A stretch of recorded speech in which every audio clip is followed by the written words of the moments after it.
Hey everybody, and welcome to Weight Loss Wednesday. I'm Chef AJ, the author of The Secrets to Ultimate Weight Loss, and this is where I show you recipes for healthy, permanent, and sustainable weight loss.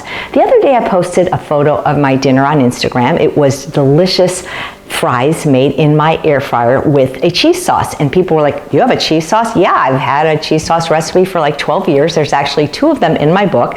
So I'm going to show you my nacho cheese sauce. I think I was one of the first people to actually make an SOS free one, sugar, oil, salt free, and it's really easy. You know, the fake cheese sauces or the faux cheese sauces really are just a combination usually of either vegetables and starches, one or the other, sometimes both. Often they use a lot of fat, like from coconut yogurt or nuts, or sometimes they use beans. I like to do things with veggies if at all possible, just because it's really easy to get people to eat, you know, beans and starches like potatoes and oats and nuts, but it's not as easy to get people to eat vegetables. So if I can make vegetable-based sauces, that's what I'm going to do. They're lower in calorie density and they're very high in nutrient density, and it's a great way to sneak more vegetables in.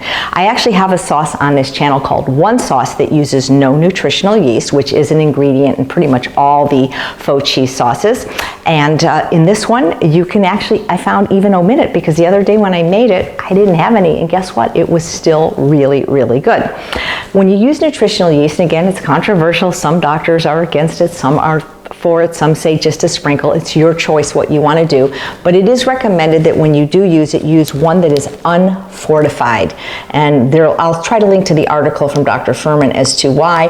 This brand you can get at Sprouts and Mother's. It's called KAL, and then there's a brand that tastes very good called Sari that's also unfortified. But the doctors, at least that I work with, say if you're going to use it, use an unfortified brand.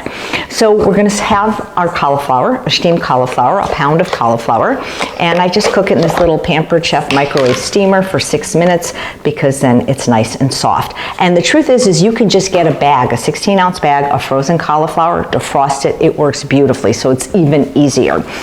And sometimes what people like to do is to put a little bit of starch in just to make it a little thicker. So a lot of people do oats, some people use nuts as a thickener, or beans. What you can do is take out maybe 4 ounces of the cauliflower, because sometimes cauliflower comes in 12-ounce bags, believe it or not. Maybe use a small piece, like a 4-ounce piece of a Yukon Gold potato. That would work fine. But it does work great just with all vegetables.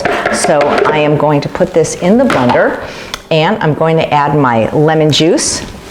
I'm going to add my bell pepper. I say I'm using an orange one because I couldn't find a red one, and that's fine because faux cheese often looks orange. I just took the seeds out. I should probably make that a little bit smaller for blending. And you know what? I've made this even when I haven't had the pepper, and it's been fine. If you like roasted bell peppers, I just don't know how to use a gas stove. 59 years I had electric. I can't figure out this stove. Oh well. What kind of chef am I, right? But you can always get the roasted ones in the jars. Just rinse the extra salt out.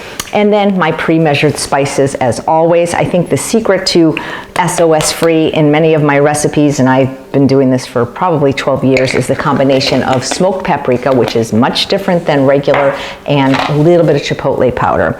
And we're gonna just put a little bit of water to get it to blend, maybe 1/4 cup. You don't want too much water, but you want enough so it will blend.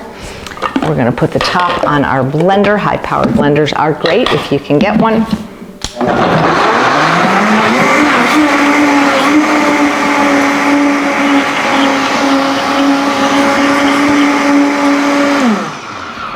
And that's it. You see how quick and easy this was. I did not put the nutritional yeast in. I'm finding it really doesn't agree with me. I always get don't feel my best when I have it, kind of a stomach ache, but you can see it looks like the faux cheese sauce. It will taste like it. This is a nacho cheese one with the spices I used. And if you were to run the blender long enough, what you would have is hot sauce that you can put on your fries or whatever you want to use it for. But it's really easy and it's healthy, and I hope you'll try this recipe, and if you try it, you'll like it.